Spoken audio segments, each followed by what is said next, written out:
Olá pessoal, tudo bem com vocês? Espero que sim. Hoje o assunto que a gente vai estar trabalhando é sobre a voz passiva e a voz ativa no inglês. Bom, a voz passiva nós chamamos de passive voice, que é um tipo de construção frasal onde o sujeito ele é o paciente, ou seja, ele sofre a ação da frase em vez de praticá-la. É destacado que acontece com o sujeito, porém sem enfatizá-lo. Olhem um exemplo. The car was washed. O carro foi lavado. O foco aqui é o que? The car, uma vez que ele recebe a ação de ser lavado. Então, na verdade, aqui nesse exemplo, não importa quem lavou o carro, certo? Não é o sujeito, e sim o carro que é o que vale. Então, isso a gente chama de voz passiva, ok? O foco aqui não é no sujeito, tá bom? E sim quem sofreu a ação. Poderíamos dizer que o foco aqui principal seria então no objeto, ok? Vamos ver algumas regras e exemplos de uso da passive voice. A voz passiva pode ser utilizada em frases afirmativas, negativas e interrogativas, sendo que ela tem uma formação. Qual é? Um objeto, o verbo to be e mais o past participle, que é o passado do verbo principal e o complemento. Vale ressaltar, gente, que esse past participle é aquele verbo que fica na terceira coluna dos verbos, por exemplo, irregulares do inglês, né? Temos o verbo eat, que é comer, né, no inglês. Temos o passado ate e o particípio eaten. Então, nesse tipo de frase, a gente utilizaria o eaten. E se meu verbo for um verbo regular, como work, o passado dele é worked. E o particípio também é worked, ok? Mas sempre a gente usa o verbo da terceira coluna. Ainda que ele seja um verbo regular, de qualquer forma seria o verbo da terceira coluna, ainda que ele seja igual ao do passado, ok? Essa estrutura ela pode ser utilizada em diversos tempos verbais do presente, do passado e do futuro. Só que para isso a gente tem que flexionar o verbo to be, de acordo com o sujeito, ok? Então vamos ver aqui. Temos o objeto, quais são os verbos to be? O am, is e are, mais o past participle, do verbo principal e o complemento. Vamos ver aqui um exemplo para poder ficar melhor. A forma afirmativa. The school is painted by John. A escola é pintada pelo John. Observe que o John fez a ação. Vocês concordam comigo? Mas nessa frase não importa isso, e sim a escola, ok? Na forma negativa, the school isn't painted by John. Então, a escola ela não é pintada pelo John. E na interrogativa, is the school painted by John? A escola é pintada pelo John. O que a gente consegue observar? Que eu utilizei o verbo is. Por que eu utilizei o is? Por causa da school. School não é it. Então, como se fosse it is, ok? Sempre tirem a prova real, caso vocês tenham dúvida em qual verbo ali eu deveria utilizar, tá bom? E, claro, quando é uma frase negativa, acrescentar o advérbio not, de negação. Na interrogativa, sempre trocar de posição. Quem? Nesse caso da voz passiva, vocês vão trocar o objeto com o verbo. Então, o verbo vai vir no início, observem aqui comigo, ele vai vir no início da frase e o objeto vem após, ok? Como toda construção no inglês, que o verbo tem que iniciar numa frase interrogativa, né? Nós temos também, pessoal, a voz passiva no present continuous, né? No presente contínuo. Como que vai ser a construção dele? Agora ele vai mudar só um pouquinho. Por quê? Porque agora eu vou ter o verbo to be flexionado. Olha, ele vai estar no contínuo, vai ser o been. Então vai ser o objeto, o when, been, is been, are been, past participle e o complemento, ok? Então agora eu só acrescentei aí o verbo to be, tá bom? Na forma contínua. Vamos ver a forma afirmativa? The school is being painted by John. A escola está sendo pintada pelo John. Forma negativa. The school isn't being painted by John. A escola não está sendo pintada pelo John. Interrogativa. Is the school being painted by John? A escola está sendo pintada pelo John? Observem o que, pessoal? Que, mais uma vez, o verbo iniciou a frase na minha interrogativa. Aqui, na voz passiva, coloquei o objeto e o restante da frase, ok? Tudo bem? Vamos ver também que a voz passiva, ela pode ser utilizada no present perfect, no presente perfeito. E como que vai ser essa estrutura? A gente já sabe que o presente perfeito, quando a gente fala essa palavrinha perfeito, tempo verbal perfeito ou particípio no inglês, a gente já sabe que o auxiliar desse tempo é quem? Have ou has, ok? Has, se for utilizado para terceira pessoa do singular, que é he, she, it. Se não for terceira pessoa do singular, o auxiliar vai ser o have, ok? Então, nessa frase aqui, a gente vai ter justamente os auxiliares has ou have, porém a gente vai ter o verbo been, ok? Que aí seria a forma do to be no tempo perfeito, ok? O presente do to be é o am, is e are. O passado, o was e o were. E o particípio, been. Então, nesse tempo verbal, é o been que a gente vai estar utilizando, tá bom? Para combinar com o quê? Com o verbo auxiliar, ok? Para designar aí que a gente está tratando do tempo perfeito. E até porque a gente já sabe que a voz passiva é sempre o verbo no particípio que é utilizado, tá bom? Então, não tem aqui o que a gente fazer confusão, beleza? Vamos lá. Ele é o sujeito, mas has been ou have been, past participle do verbo principal e o complemento. E aí ele diz na forma affirmative. The school has been painted by John. A escola tem sido pintada pelo John. Na negativa, the school hasn't been painted by John. A escola não tem sido pintada pelo John. Interrogative form. Has the school been painted by John? A escola tem sido pintada pelo John? Então, a gente fez o quê? Aquilo que a gente já tem feito anteriormente, né? Que a gente já tinha feito. Negativa, acrescentamos o not no hasn't, aqui como se fosse o has not. E na interrogativa, coloquei o has e segui os demais da frase, ok? Em relação à voz passiva, só que no simple past, que é o passado simples, vai ser utilizado o objeto, conforme eu falei anteriormente, o verbo to be, só que agora, como a gente está falando do passado, vai ser o was ou o were, mais o past participle. Eu não sei se vocês conseguiram aqui observar que sempre que a gente está falando da voz passiva, o verbo to be ele é utilizado de alguma forma. Se é no tempo presente, ele é utilizado no presente. Se é no contínuo, ele vai ser utilizado no contínuo.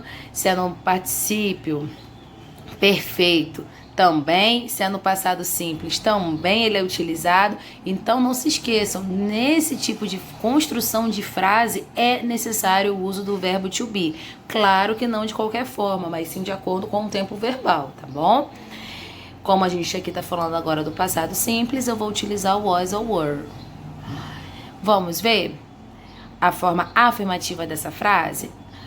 The school was painted by John. A escola foi pintada pelo John. Na negative, the school wasn't painted by John. A escola não foi pintada pelo John. Interrogative, was the school painted by John?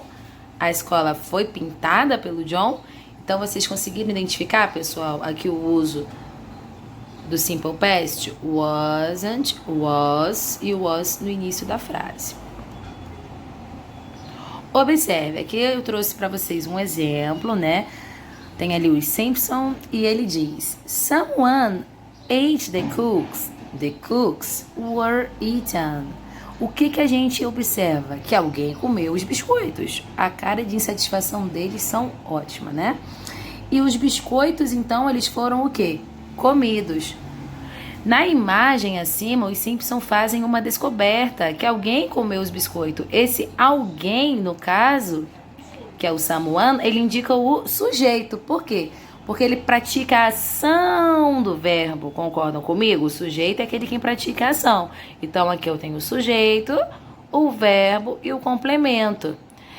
Porém, na frase de baixo, essa frase aqui já está na voz passiva. Por quê? Porque agora eu peguei o objeto, no caso aquilo que sofreu a ação, e coloquei no início da frase, ficando: os biscoitos foram comidos. Alguém comeu esses biscoitos, vocês concordam comigo? Mas nessa frase aqui de baixo, não importa quem comeu. Então, essa frase de cima seria uma voz ativa, ok? Porque aqui alguém praticou a ação. Literalmente, a pessoa está ativa, tem alguém ativo naquela frase. A voz passiva, não. A voz passiva já é essa voz de baixo. Por quê? Porque ela sofreu a ação. Ok?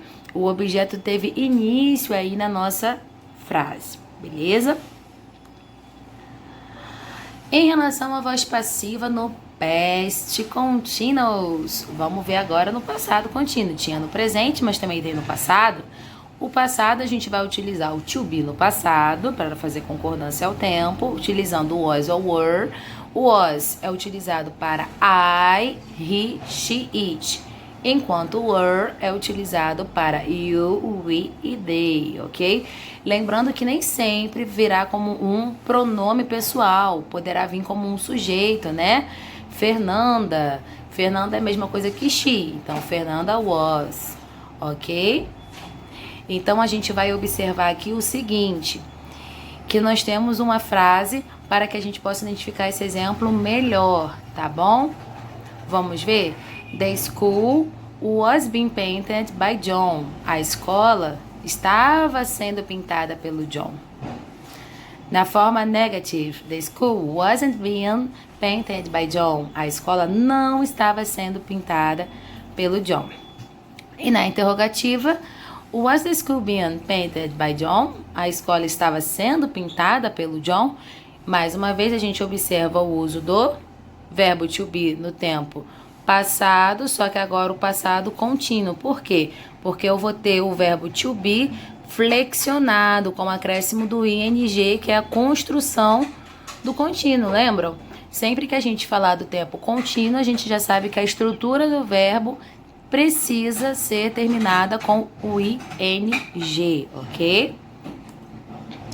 Em relação à voz passiva no past perfect, nós temos o objeto, temos o have been, mais o past participle do verbo principal e complemento. Vamos aos exemplos para ficar mais fácil.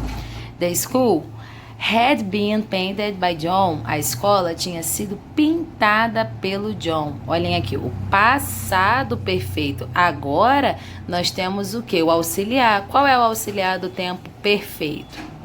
Had, ok? E aí eu vou colocar o verbo to be do tempo particípio, ok? Na forma negativa, the school hadn't been painted by John. A escola não tinha sido pintada pelo John. E na interrogativa, had the school been painted by John? A escola tinha sido pintada pelo John.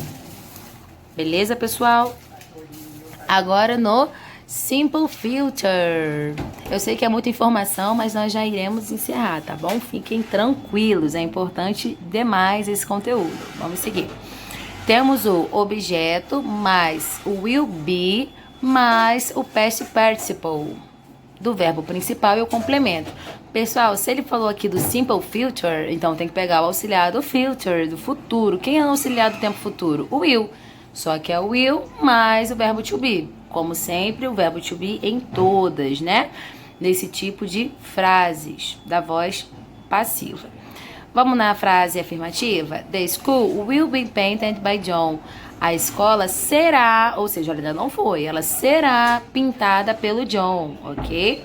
Na forma negativa, the school wouldn't be painted by John. A escola não será pintada pelo John.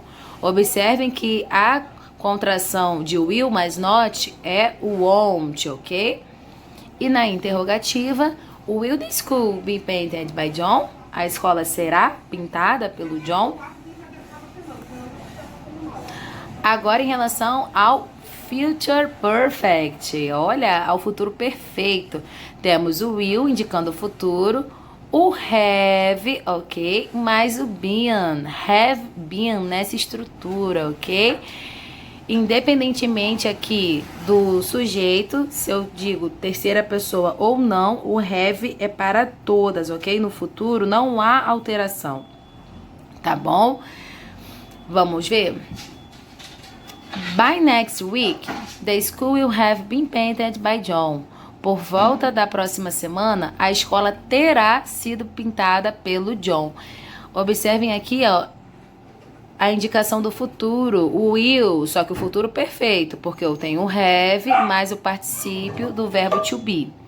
Na forma negativa, by next week, the school won't have been painted by John. Por volta da próxima semana, a escola não terá sido pintada pelo John. E na forma interrogativa, vamos aí trocar a posição, ok? O verbo virá para frente. Will the school have been painted by next week by John? Então, por volta da próxima semana, a escola terá sido pintada pelo John? Beleza? E temos também a voz passiva com os verbos modais. Lembram dos verbos modais? Pois é, olhem eles aqui.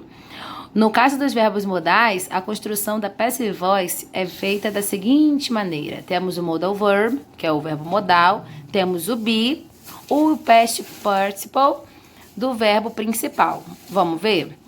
Antes de eu falar com vocês aqui o exemplo, vamos só relembrar quais são os verbos modais. Temos o will, would, can, could, must, should, may, might, ought to, e assim vai embora, né? Mas aqui a gente vai ter um exemplo com o could, ok? Vamos lá. Na forma afirmativa, the school could be painted by John. Então, a escola poderia ser pintada pelo John. Olhem aí a utilização do modal verb could, o verbo be e mais o past participle, ok? O passado aí particípio do verbo paint. Na forma negativa, the school couldn't be painted by John. A escola não poderia ser pintada pelo John. E a interrogativa, could the school be painted by John? A escola poderia ser pintada pelo John? Agora a gente vai ver a diferença da voz ativa quanto à voz passiva. Embora eu tenha falado com vocês no início, mas aqui vocês virão um exemplo também para poder ajudá-los aí a fixar melhor esse conteúdo, beleza? Então, nós temos active voice versus passive voice. Diferentemente do que acontece na passive voice, na active voice, que é a voz ativa, o sujeito da ação é posto em evidência. Lembra que eu falei com vocês que agora na voz ativa, o foco é em quem está literalmente ativo, quem está fazendo aquela ação e não quem está recebendo. Vamos ver aqui os exemplos, comparando um com o outro? Temos aqui 3 exemplos, um no simple present, outro no simple past e outro no simple future. Vamos primeiro ao simple present. Enquanto voz ativa, ele diz: John paints the school every year. O John, ele pinta a escola todos os anos. Observe aqui que o foco é no John, certo? Agora, na voz passiva, ele diz: The school is painted by John every year. A escola é pintada pelo John todos os anos. O que a gente observa? Que agora o foco aqui não é o John, e sim a escola. Nossa, essa escola aqui é pintada todo ano. É quase um milagre, se a gente pudesse dizer. Então, o que a gente observa aqui? Que aqui nesse início de frase da voz ativa é o sujeito que iniciou, enquanto na voz passiva é o objeto que iniciou. Por quê? Porque um tem foco no sujeito e o outro tem foco no objeto, ok? Agora o exemplo com o simple past.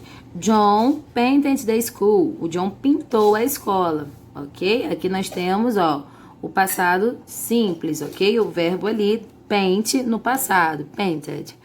E temos também agora na voz passiva. The school was painted by John. Então, a escola ela foi pintada pelo John. Ó, was, no caso aqui, ó, que é o verbo to be, mais o verbo no particípio. Agora no simple future. John will paint the school. John pintará a escola. E na voz passiva, the school will be painted by John. A escola será pintada pelo John. Pessoal, não sei se vocês analisaram que eles também têm uma grande diferença, além dessa colocação do sujeito, quanto ao objeto. Qual é a outra diferença muito importante? É que na voz passiva nós temos o uso do verbo to be. Vocês observaram que em uma frase a gente utilizou o is, na outra a gente utilizou o was e na outra a gente utilizou o be? De acordo, claro, com o tempo verbal. A gente vai utilizar o verbo to be de acordo com o tempo que se pede. Enquanto na voz ativa, a gente não utilizou o verbo to be. A gente permaneceu a frase numa estrutura simples, ok? Não que a voz passiva seja uma estrutura complexa, tá? Mas aqui eu preciso ressaltar para vocês que sempre na voz passiva vai ter o verbo to be de alguma forma. Enquanto na voz ativa, não aparece, ok? Aqui o nosso chefe, nosso verbo to be, beleza? E resumindo, para a gente fazer a nossa conclusão, nós temos aqui um quadro no qual a gente pode observar ainda melhor esse assunto. Vamos lá? Temos aqui a active voice, a voz ativa. Temos o subject, action e o object. Temos a Sally drove her car off the road. Temos aqui a Sally como sujeito, o drove, que é a ação, ok? E temos her car, que é o object. Temos na segunda frase, the dog beat Tim on the arm. Então, the dog, subject, que é o sujeito, beat é a action, que é o verbo, e o Tim é o object, ok? Agora, se eu quisesse jogar essas duas frases para a voz passiva, só trocar a posição. Aquilo que é objeto, vim para o início da frase. Vamos lá? The car was driven off the road by Sally. The car é o objeto. Was driven é a action. E o finalzinho é o object. Na verdade, na voz passiva, o objeto é que vai vir no finalzinho da frase, ok? Vocês observem que a gente trocou aqui até a ordem. Por exemplo, na voz ativa, a gente terminou com the road. Aqui, nessa voz passiva, a gente já terminou com Sally. Por quê? Porque ela não é, entre aspas, tão importante nessa frase. O foco não tá nela, então ela vai lá pro final, né? Lá pro finalzinho da fila. Temos também um outro exemplo que diz Tim was beaten on the arm by the dog. Então, Tim é quem? O objeto. Was beaten é a action. E quem é que fez tudo isso com o time? Foi o dog. Aí o sujeito no final da frase, ok?